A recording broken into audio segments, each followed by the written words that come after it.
Day 11, meal number 2. Here's the cat. The cat likes to be my assistant. All right, here's where it's at. This amazing soup reduced yesterday down to about here.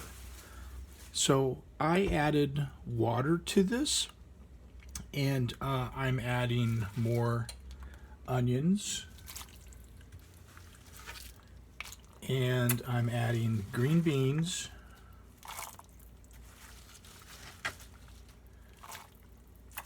okay.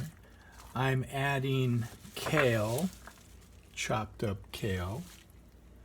I'm adding collard greens and mustard greens and spinach. Okay, so I'm gonna call this my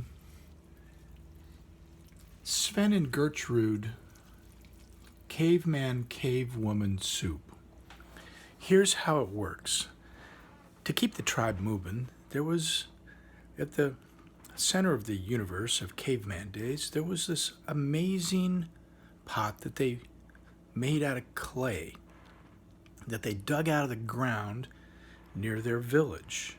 They formed this pot, they heated it, they heated it in a fire and made it really strong.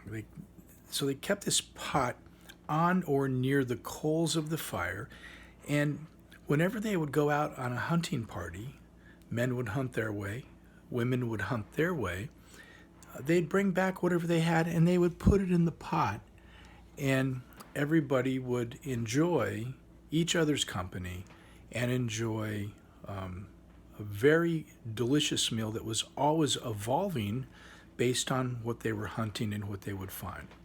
Now for us, for our purposes, we are utilizing this as a means of very rich, nutrient-rich hydration. And so when this boils down, and when we eat this, particularly the broth, okay, it's gonna, between our eating and it boiling, simmering down, right, this broth is gonna become increasingly rich in nutrients. So I'm gonna continue adding to this and adding to this for my next meal after this one, after meal 2, which is about 3.5 hours after the last one. I'll show you what I'm going to eat in just a minute here. Meal number 3 will be 1 or 2 bowls of this soup, and it has some chicken in it. I might add maybe some salmon. I'm feeling like maybe I'd like to have that type of a flavor, and it must be associated with the fatty acids that are very helpful for our bodies. It's sort of a feeling of an impulse that I have. I'm not hungry at all. So now trying to follow my desire, trying to follow my, forget all, people are meditation things, like this, trying to sit like very straight and kind of try to, kill desire. So be desireless. Don't waste your time. We're here to live life. Desire is good. And desire moves us forward to all the things that we love, that we want. We're here to enjoy life. We're not here to put out the fire of desire. We're here to build the fire of desire. Let's just build it purposefully. Let's throw thoughts on the fire that bring us everything that we want. Let's not just set a fire of desire that burns the entire village down or the forest, or, let's make a nice fire pit.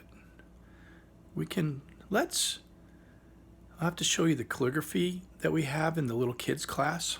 It kind of looks like this. It looks like a roof of a house, and underneath it is this kind of looks like a dragon. We talk about mindfulness is the house that we make for our dragon-like energy. This is how the little kids understand this here. Here, let me show you real quick. Let me just come out here. Here's Tough Bunny. Here's all of our creatures. We're getting ready for a show, so we have all these fabrics, and here's me training with Hoyce's father. He's doing a demonstration with me there. Here, I'll show you these things real quick here.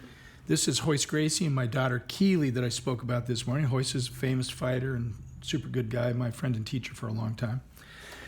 But what we came to see is not these swords and scarves hanging from swords. We came to see this. Let's put it in the sunlight here. This calligraphy is what I'm talking about. We've got the house, the roof line. Hey, cat, what are you doing over there?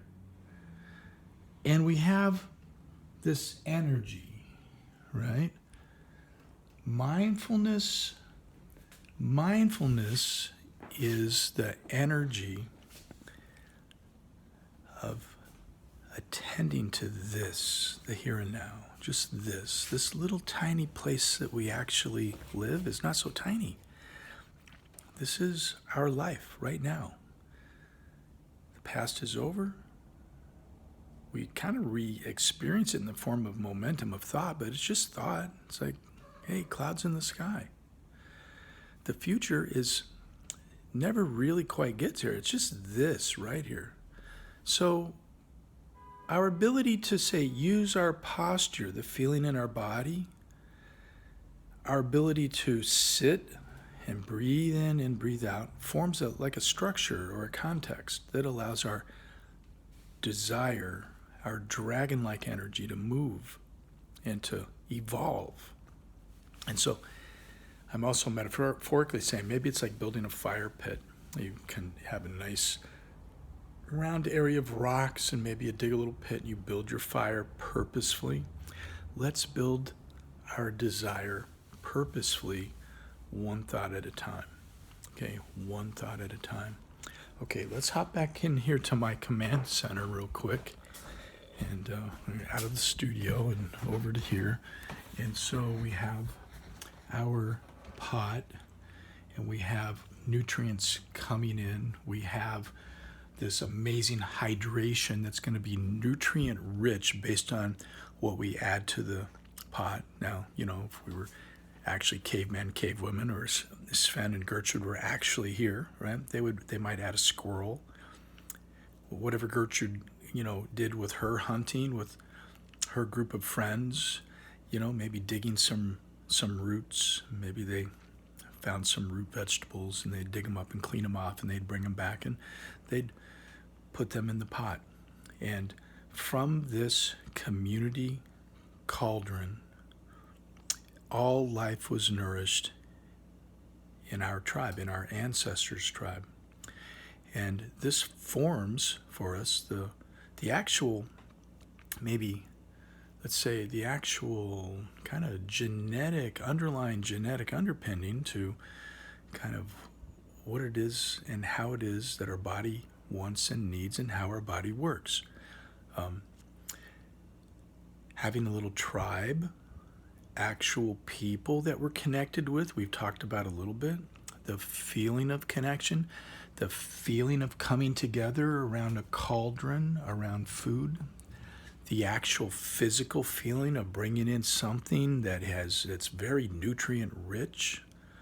Listen, you can't get that putting like sugar on Fruit Loops in the morning. It's not nutrient rich. It's nutrient absent. It fuels a certain immediate desire that's like on fire for this little sweet flavor. Sven and Gertrude's, my caveman and cavewoman friends, say they would never eat a giant pile of sugar when they're out there on the hunt. Something about their bodies knows that we need to work. We need to work a little bit for our food, and it's a good thing. It's not that we need to. It's like a good thing. Awesome. We get to go on a hunt. We get to see the world. We get to explore a new place. We get to move. We get to work. Work is a good thing. Okay, my meal here, I'm taking a long way to get to the point, but I think it's important. I'm having a little bit of turkey, avocado, about a quarter slice of avocado smashed up with a little salt and pepper. I'm having about a quarter cup of salsa. There's no sugar in it. And I'm having also what's left over from the prior day's stir fry of kale, spinach, collard greens, red pepper, bell pepper, tiny smidgen of olive oil.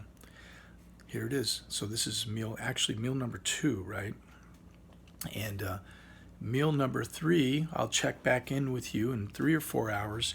Will be maybe 1 or 2 bowls of this soup, and we'll figure out what type of protein source that we're going to have with that soup.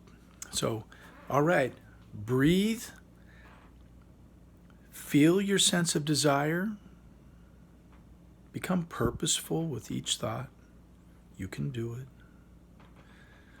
Pick a thought that kind of leans into a place of balance.